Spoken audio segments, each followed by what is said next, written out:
Welcome friends, welcome back to the kitchen. Today I have a vaguely Greek lemon potato thing happening in the oven. And to go with that, I've got some sausage. So I'm going to do a sausage and pepper. And sausage and pepper is something, is a recipe that we've done on the channel a few times over the years in different variations. And it's one of those recipes that if you look at it as a method, you can make great variations in the method with your ingredients. Or you can follow the method and make different recipes by varying the ingredients.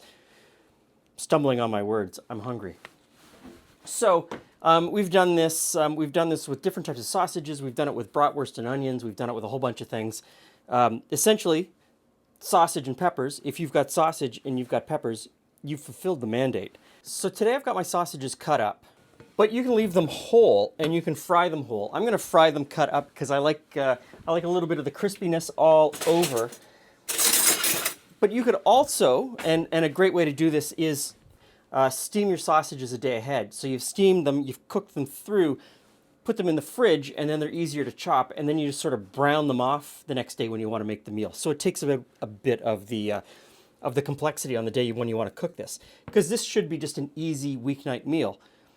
It's also great for leftovers. If you've had a weekend barbecue and you barbecued off a bunch of sausages and you've got some left over in the fridge, same sort of thing. You can slice them up, stick them in this, and it works out really well.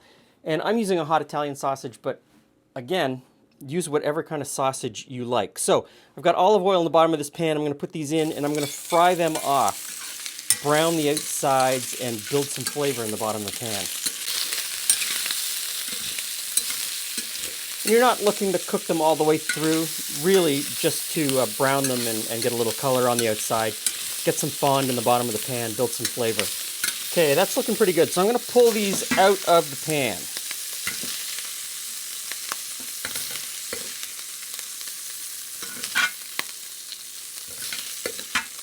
Now, you have to look at the bottom of your pan and see, do you think there's enough oil for the next operation? And I'm going to say I don't think there is. So I'm going to add a little bit of oil and turn down the heat a little bit.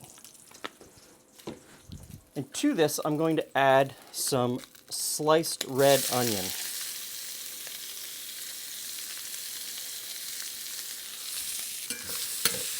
Okay, so I know this is crazy talk, right? This is just a sausage and pepper stir fry. At its core, it's a sausage and pepper stir fry. You stir fry a bunch of things, you make a little bit of a sauce slurry, you bring it all back together at the end. You could do this in a wok, and it would be amazing in a wok, because you'd have much more precise temperature control. So the onions, just a little bit of softening on the onions. They take a little bit longer, or I like them to take a little bit longer. Next in, I'm going to add some fennel. So this is a fennel bulb. I've just sliced it up really nice and fine. That goes in. And then I've got three kinds of peppers here. So I've got a hot banana pepper and two sweet bell peppers, and they go in. And we're just going to fry them a little bit to soften them up. So they're starting to cook down a little bit, and in this kind of a pan, you're really not going to get a searing heat to do a proper stir fry. You are going to end up steaming these vegetables. But if you could do it in a wok with high enough heat and keep them from steaming, this would be amazing. Maybe later this summer or later this spring, when I can cook outside, I'll get the wok out and the wok burner and we'll give this a try. I think it'll be great.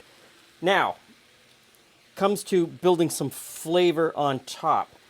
You've got the old standby, and these are hot red pepper flakes. And I'm going to sprinkle a few in, but mostly what I'm going to use is this stuff, Peperoncini Picante. It is hot peppers chopped up and pickled in vinegar and oil. They're a little bit hot, they're a little bit spicy, they're really flavorful. I like them a lot, so I'm going to put those in.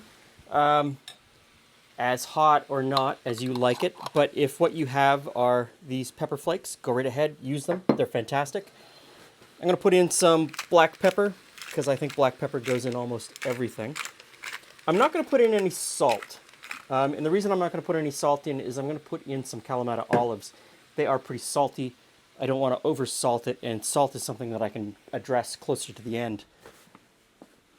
I do like a little bit of tomato in it, and sometimes I put in whole crushed tomatoes. Today I'm going to put in some tomato paste, and we'll just put that at the edge there. Stir it in, and we'll mix all of this together.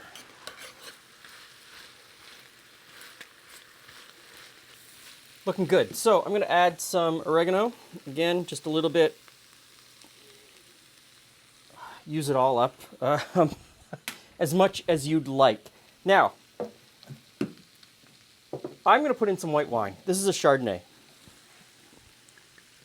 Probably about 1/2 to 3/4 of a cup. If you don't like cooking with wine or don't want to cook with an alcohol, go ahead and use, this is chicken stock. I would put the chicken stock in, or just a little bit of water.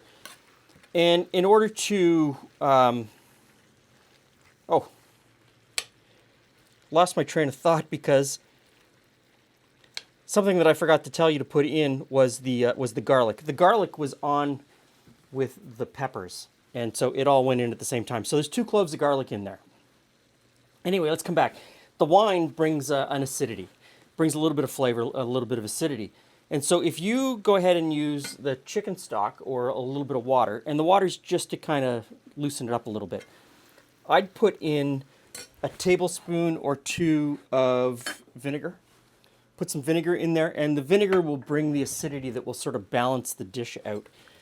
Often that's what wine is there for, is to bring a little bit of acidity, bring out some other flavors, and to balance it. And in this case, I'm definitely using it to balance the flavors.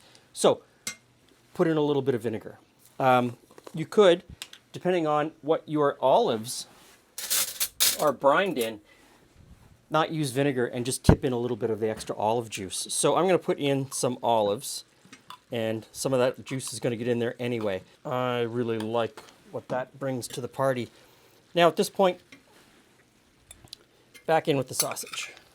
And anything that's in the bowl. And we just stir that together and heat it through until the sausage is finished cooking. Okay, so we've had the sort of pseudo-Greek lemon potatoes.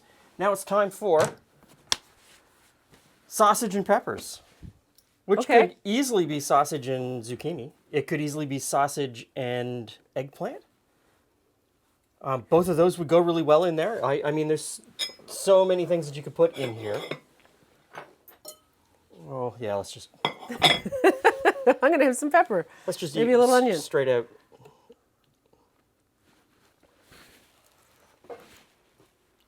Mello. Little of this, little of that. Little of that. I got some fennel. And a 50-50? I got some fennel and some hot pepper. That was quite good. It was, yeah, the fennel was good. Yeah. The fennel's really good. And so... I don't know, you're right. As you said last week, it doesn't really go with the lemon potato per se. No. But, you know, it's still pretty tasty. I just wanted these things together. Nothing better than a hot olive. I love hot olives. I really do love hot olives. And I know that I've said in a previous video that I always buy the ones with the pits in them because they've got better texture. The last time I was at the grocery store, I grabbed the wrong bottle. And so there were no pits in these. Was easy. It's easy. It's not that much. It's not that much of a tragedy. So, Not once you've cooked them, no. No. And so this is infinitely variable. I know that earlier I gave you a bunch of things if you didn't want to use wine. Beer. You could definitely put beer in this, and that would be absolutely fantastic. So play with the vegetables. Sausage and peppers, but you could easily just put it on the table and call it sausage and something else. You could There's probably not much even to do it. a breakfast version that has breakfast sausage and You could do a breakfast version, definitely, for sure. That would be really toss good. a little egg on it. Thanks for stopping by. See you again soon.